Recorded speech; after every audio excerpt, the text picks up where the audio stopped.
there, my name is Chris Palmer. In today's Black Hat Google Maps ghost traffic video, what I'd like to share with you is my ghost traffic technique that I've been deploying on my own profile simply to see if I could start forcing traffic to a profile without ever clicking on it, without ever going to it, just like a ghost would do. So I don't want to waste any time. I want to give you the overview of this strategy. If you want a more in-depth guide, check us out at www.seomastermind.org, where I go through the entire process to the moon and back. But with that out of the way, let me go ahead and give you the overview of exactly how this works. I'll give you every piece that you're going to need here. So first and foremost, I need to share this with you. This is the back end of my profile. So quite simply here, I'll go ahead and refresh this quick so make sure it's up to date. So if you come into your insights inside of your own profile, I just want to share this with you. Now, this is wildly inaccurate. It's quite interesting, really. But with that being said, I want you to take a look at some key metrics. So the keywords that are driving to the actual business. So these are how users, how people are finding my business. Now, if you take a look down the list here, just put your eyes on number 8. I want you to take a look at how odd that is and how that just stands out. There's sentiment words, there's top priority keywords, and there's brand keywords all mixed into one.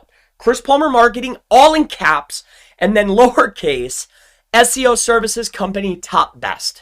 Now, that's a quite strange string to have start coming into a business, along with a few others, but I won't point those out in this particular video. But I want to point that one out just to make it make sense for you.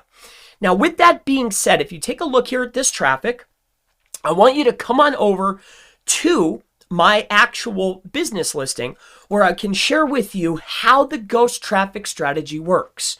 So if you come over here to where your photos are, every photo that's inside your business listing, your Google business profile listing, is housed on a server. All right. Now, these images, they're your images, they're in your profile, but they're on Google servers. So if you take a look here, I want to point something out to you. Take a look at the images and the average view counts that my images get. 141, 131, 131, 20, 124, 127, 128, and 462. Now, take a look at this image right here. As you can see here, it's for the New York SEO Expert, 462 views. If we come on over here to the serpclick.io, you can clearly see that that same image is sitting on one of my test sites. So this is part of the ghost strategy that I really want to give you today. This is how you can drive ghost traffic to your profile without ever going to it. But Chris, we need more, right? So here's how it's done. So like I mentioned before, every single profile, your profile, my profile, your neighbors, your uncles, your brothers, the plumber down the road, everybody's is housed on Google servers. So you have to go and get the image. Let me share with you how you do that, all right? So if you come out here, you go over to your maps, right? You put your brand name in, you do a brand search for yourself. That's a little bonus, right? But what you're doing is you're going to go over here and see your photos. Once you see your photos, you need to find an image that makes sense for your business, probably one that you've uploaded. So for this instance, I'm going to go ahead and use my New York SEO Expert. Now, what you'll do is you're going to right click if you're using Google Chrome in a PC computer like I am. If you're on another computer, it might be something different. But PC users on Windows, right click if you're using Chrome, and then click Inspect. Once you inspect, you just need to know which server and which folder it's in. So if you go to Sources, I'll share that with you. Go to Sources, go to the IH5 Google User Content folder. Once inside of there, go to Photos, and then find the image that makes sense, okay? So in this particular case, it's going to be this one right here. You will right-click again, and then open in a new tab. Once you do that, you now have the address, the image address, just like on your WordPress computer. Like you have all of your stuff in your images and they have their own URLs. It's the same for Google. They have to house that image somewhere. And for your business listing, for this image, it's here. So let's go ahead and grab that. And then what I do is I take a note. Now here's where the magic happens. How the magic happens is through a technique or a strategy that's relatively black hat called hot linking. If you're unsure what hot linking is, what is hot linking? let me go ahead and just give you a brief definition of what it is. What is hot linking? Hot linking is known as the act of stealing someone's bandwidth by linking directly to their website's assets, such as images or videos. Inline linking is the use of a linked object, often as an image, on a site by a web page belonging to a second site.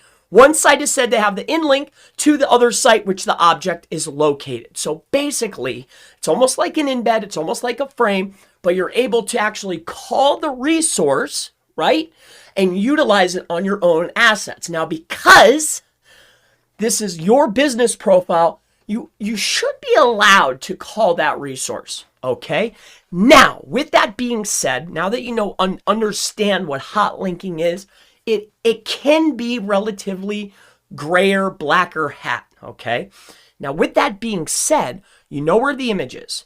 The only other piece that you're going to need to know how to do is you're going to need to know exactly how to create a hot link. Now, how I'm creating them is utilizing a strategy called lazy loading. Lazy loading is a way to load images last after the resources, because I want them to see the content first, then the image. Okay, that's the only difference here. I'm sure you might have a better way of doing a hot link, but this is how I do it. Now, with that being said, what I want to share with you is there's a couple pieces here inside of the hot link. So I've gone out and I've grabbed the URL, as you can see here, S131KNO. It's this one right here. And I've actually added it into a hot link URL. Now, what do you do with this? And how do you get the keywords to show up inside of your insights? Well, that's the best part. I'm going to walk you through that right now. So we've created the hot link together. We've gathered the image together. Now, what I'm going to utilize for showing you this or walking you through this is I'm going to show you one of my test sites. So this is serpclick.io. As you can see here, we have this imagery here. It's the same exact image that we're grabbing from here, okay? But what we're going to do is we're utilizing a HTML and CSS template, and we're utilizing it straight from our server. So we're going to go ahead and log into our cPanel. Once inside the cPanel on our server, we'll go into the file manager. Once inside the file manager, we'll go to public HTML. Once inside of public HTML, we'll right click on index.html. We'll go to edit. We'll go to edit.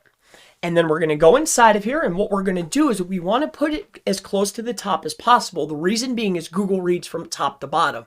So we want our header and stuff that's going to load, and then the first piece of content that it's going to see, even though it's lazy loading, is going to be that image. So let me go ahead and share this with you. What we're going to do is we're going to scroll on down the page here. Once we're down the page, we're going to keep going. We're going to keep going. We're going to keep going. And what we're going to do is we're going to put it right here. All right, so I'll go ahead and grab this. All right, and I want to point something out to you briefly. So we're going to go ahead and just put this in here. So image lazy loading, lazy, src equals where the image is. Then the alt text is where a lot of the magic is going to happen. So what we want to put inside of there is going to be our keyword. Something like Chris Palmer Marketing, SEO tips, best top company in New York, PENNSYLVANIA, California, okay? And the list goes on and on. You could put whatever you would like there. And you also want to go ahead and title the video as well. So we have our alt text. You can also add a title if you really wanted to. But for the sake of this video, I'm going to go ahead and just show you the alt text. So once we do that, we will go ahead and just put this at 236. We're going to adjust the width and the height, and we will save that image. Now, what I want to do is I want to go ahead and show this to you. I'm going to go ahead and just do a quick refresh. And now we have our new image here, sitting here, plain as day. And every time you load this, okay, and there's a little bit extra, but every time we're actually sending traffic to the Google My Business listing to that image, okay? Now, there's a magnitude of different ways to utilize this strategy. You can even go the more negative side with this. But the objective here is to get traffic and clicks, user metrics, to your Google business profile. Why? Because it's the most powerful signal that you can send. My name is Chris Palmer. If you're interested in learning more about the ghost traffic strategy or any other strategy at all, if you actually want to know what works, check us out at www.seomastermind.org. We've got 5 more spots left. My name's Chris Palmer. It's been such a pleasure. Thank you so much. If you have any questions at all about anything, never hesitate. Feel free to go ahead and ask in the section below. And I always look forward to seeing you in the next Blackhead SEO, Google Maps SEO, how to utilize ghost traffic video. Have a wonderful day. I'll see you in the next one. Bye-bye.